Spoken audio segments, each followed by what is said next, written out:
Hey guys, Abel here. This is going to be only a short episode where I montage together some of my favorite pieces from some of my favorite podcast episodes.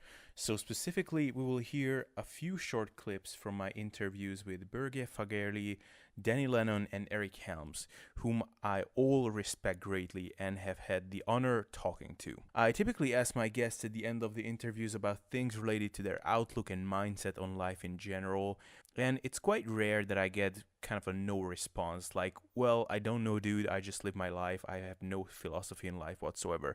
So these guys usually all share something very insightful. Now, I did get some real cool responses in the past, but the theme around which I selected these quotes are all on doing the 80-20 approach on fitness goals, basically, and sort of adjusting them to your other priorities in life. So basically, what in your life is meaningful to you? What are your biggest priorities?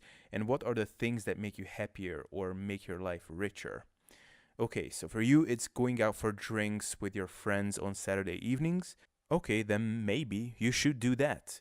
If you're not a competitor or someone who will have an important meet or bodybuilding show or even a photo shoot soon in the future, maybe the fun experience you get out of going to town, staying up late, and perhaps even getting slightly hammered, worth more than being on point with your nutrition, training, and circadian rhythm optimization on that specific day. I mean, who is to tell you that it's not the case? Is it some smart fitness coach that you heard in a podcast you listen to? Well, the thing is that that smart coach doesn't know your life circumstances and your personality. He's giving general recommendations that will be true for most trainees. But you are not most trainees. You are you. You are a specific case study and a unique entity. Okay, so I got carried away a little bit. But after hearing Norwegian strength coach Børge Fagerli speaking up first, you will understand why. So, without further ado, let's dive into this. The main thing to remember is that there are a lot of talented people and gifted athletes. There's only like this small minority in the world that become world champions or are able to actually live off of it. What you also see in the top performers is enjoying the process. I mean, they like training, and food is often a fuel for them. It's not something that should have this overly dramatic emotional response attached to it. The most important theme when you ask people on their deathbeds or when they have a terminal disease, I don't think anyone ever said that I wished I trained harder or stick better to my meals or worked harder. Or the common theme is always, I wish I spent more time with my friends and my family and my loved ones, and I wished I saw more of the world, I experienced more of the world. Because I think we're not put here on earth to look good naked, basically. I mean, we can, but that's not supposed to be the single most important factor in our lives. I also think it's important that what you do is fun. Some people say that, well, yeah, I love training, training hard and eating chicken and broccoli. Yoo-hoo, I really love it. But on the inside, they're hurting. They're usually hurting. It's not comfortable. It's just that they don't have any other point of reference. So to them, that's their world. That's their little bubble that they think, well, this is fantastic. This is awesome. This is what life is supposed to be about. That's because they haven't experienced anything else. So I think just having more points of reference will tremendously impact the way people approach what they do in their daily life. But there's certain things, if I was trying to be like perfect with my diet, that, or trying to be like super healthy, that I wouldn't do. So I wouldn't, like, on a given weekend, I wouldn't stay out super late because I'm going to a friend's party, for example, because I know, well, if I stay past a certain time, that's going to knock out my circadian rhythms and my sleep gets disturbed and all this bad stuff happens with sleep restriction, etc., which I know is the case. But on that one-off case, the trade-off of, yeah, having poor sleep and the negative consequences of poor sleep on that one day is worth it for this social occasion I get to enjoy and memories I get to create with my friends. So there's a trade-off that I'm willing to accept at that point. Similarly, at the moment, one on a day-to-day basis that kind of reminds me good is that I have a powerlifting meet coming up in September. So it's getting to the point now where I'm squatting 3 times a week, all low bar squatting. And maybe due to my poor shoulder rotation that I get a lot of tendonitis, particularly in my left elbow at the moment. So that can be quite sore and quite painful. And yeah, if I was looking at just being healthy and pain-free every day, then I would stop low bar squatting for a while. But based on what my goal is, I'm willing to do something that's probably not best health-wise because I have this specific goal that I enjoy powerlifting and I want to do well in a meet, for example. And then, like I mentioned earlier, like going and having drinks with friends. Sure, if you look at research on drinking alcohol past 2 drinks, negative consequences you can get from that, sure, it's all there, and I know that.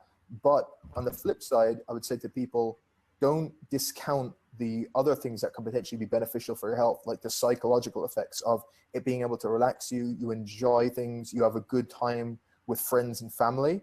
And then in that isolated instance, maybe it's actually better to be able to do that, right? So not looking at things in black and white. On that one occasion, sometimes people, by going out and saying, okay, I'm going to go for these few drinks and stay out late tonight.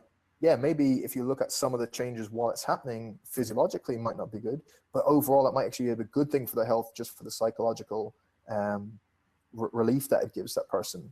And you can think about things with food, right? Is it good for someone to always restrict every single treat that they might enjoy and cause more psychological stress, but not being taken in anything bad or not taking in any sugar or gluten? Or is it okay for them to go and have some chocolate cake that they'll really enjoy, that they can be at maybe a party or whatever, or just on a daily basis that they really enjoy it and get some psychological satisfaction? So again, they're just all trade-offs, and just knowing when to pick them and what suits you and your kind of your time. If someone's just coming in that generally wants to just be healthy, be relatively strong, be in decent health, and doesn't have to overly stress about that stuff, then yeah, get them focusing on the kind of core things that will work. Maybe lift some heavy things, maybe 3 times a week. Try and get some good quality sleep. Make sure your diet is pretty solid, and then that will take care of the vast majority of results that the vast majority of people need. There's a certain point of for a whole lot of extra effort, the benefit is relatively small, but for some people, that relatively small difference is worth it if they have a certain bias for one of those goals, I suppose. I very much think of things in priorities. I don't think of things in black and white, and I don't think that's useful. So yeah, I have a lot of things I enjoy doing that aren't lifting weights or eating food. Like I have friends. I have a beautiful wife who I have an awesome relationship with. I read science fiction. I play games. I travel. A lot of times I'm traveling to talk about bodybuilding, but I really enjoy human connection. And so yeah, I try to fill my life with that. And it's really not that hard in my mind to tick all of the big picture boxes, even in the oddest circumstances. If I have to do a whole bunch of work for my PhD and do a bunch of writing and travel, like for example, my travel training schedule, I'll normally work it into my block of training, is where I make that a deload week or a light week, or where it's just not critically as important that I'm in the gym as much, because it works with whatever my training plan is. And if it means I can only train 2 or 3 times per week, then I know there's going to be higher volume, full body sessions. Basically, when I'm on vacation or when I'm really under the gun, I tick boxes as in was total volume completed in the week. Regardless of the frequency or how I did it, that's training, right? For nutrition, currently it's, am I not losing weight? Okay, mission accomplished. And then am I getting at least 1.8 grams per kg of protein? And if I get those 3 things, honestly, that's probably 90% of it, if not more. What is optimal for you? Which means within the things that you're going to have as part of your life. Like, I'm going to be a married man. I'm going to get a PhD. I'm going to have friends. I'm going to travel. And I'm going to be a content producer. Within those constraints, what is optimal? And that's what I go for. Meeting people and engaging with people I care about.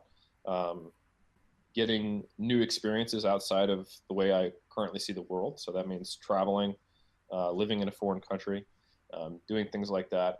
Reading books that are, I don't just when I read at night, I'm not reading studies on protein. I'm reading like engaging the world and trying to get new experiences, meeting people, being a lifelong learner. That's very important to me.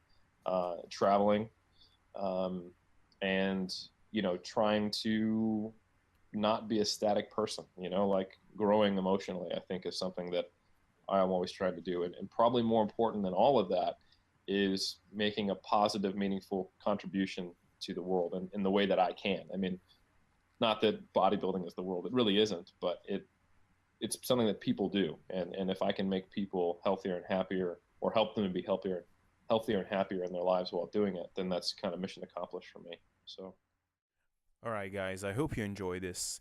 I think Berge in the beginning started off quite strong. I mean, his thought on what are the things you will regret on your deathbed is a powerful one. This kind of reminded me of something that I read some time ago, which is whenever something really upsets you, just ask yourself, how much will this matter 10 years from now?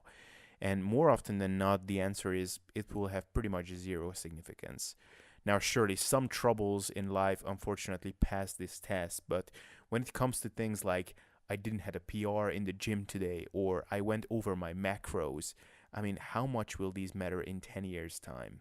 On the other hand, losing sight of the positive things we can gain from temporary negative things like going out to a friend's party and maybe drinking alcohol, but meeting people, getting involved in new experiences, etc., may remain in our memories for many years to come. I guess it's the same concept of bearing the muscular pain when we lift weights because we know that good things will come out of it. And I guess we need to sometimes cope with that mental discomfort that comes from the uncertainty of not being able to control our macros perfectly, or missing a day from the gym, or not going to bed on time. And why? Because future you will thank you for that when you look back on these things. So, all in all, I think these guests gave some great insights here, and I will have some more cool episodes coming up in the future. Well, I'll be discussing cool topics on the realm of health and nutrition and fitness. And as I've done so up until now, I will leave in this healthy mindset element because I think there's value to that, and I hope you agree. So, with that, let me know what you thought of this episode in the comment section, please, and subscribe for more, please. And see you next time. All right, cheers.